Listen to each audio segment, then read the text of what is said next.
CM KCR వాళ్ళ party పేరు మార్చి దేశ రాజకీయాల్లోకి పోయిండంటే దాని వెనుక పెద్ద కారణమే ఉంటుందని బీజేపీ రాష్ట్ర పార్టీ కోశాధికారి కుమార్ ఎద్దేవా చేశారు. కేసీఆర్ ఏదో కొత్త మార్పు తీసుకురాకపోతే నిలదొక్కుకోవడం కష్టమనే భయంతో టీఆర్ఎస్ ను బీఆర్ఎస్ గా మార్చాడని ఆరోపించారు. బండి సంజయ్ పాదయాత్రకు వస్తున్న స్పందన చూసి జీర్ణించుకోలేక జాతీయ పార్టీ పేరుతో టీఆర్ఎస్ ను బీఆర్ఎస్ గా మార్చారని కుమార్ అన్నారు.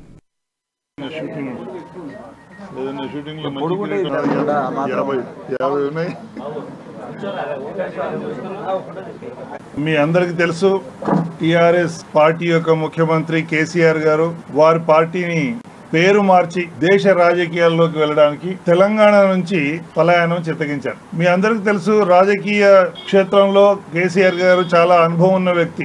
అటువంటి వ్యక్తి ఇలాంటి నిర్ణయం తీసుకున్నాడంటే దాని వెనుక మతలబు లేకుండా ఉండదు.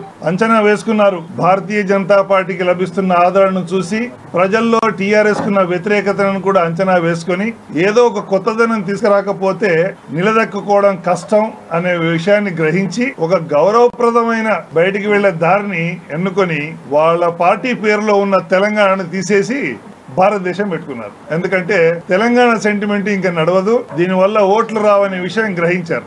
ఇది వాస్తవం. బండి సంజయ్ గారి పాదయాత్రలకు లభిస్తున్న ప్రజాదరణ టీఆర్ఎస్ పార్టీ జీర్ణించుకోలేకపోతుంది. ఎన్ని అరెస్టులు చేసినా, ఎన్ని అడ్డంకులు సృష్టించినా